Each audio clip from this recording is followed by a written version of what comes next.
Hi friends, welcome to another tutorials.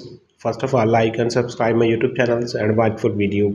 Share my video with your friends and press the bell icon for more updates. Then we're going to start the video. In these tutorials, we discuss that today's a new tutorial is apply filter for a new look and offer jobs. Today I discuss that use over 30 adjustment preset to change images in one click.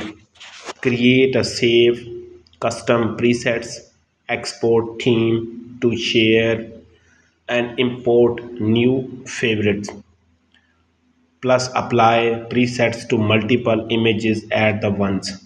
I hope you like the video. Thanks for watching.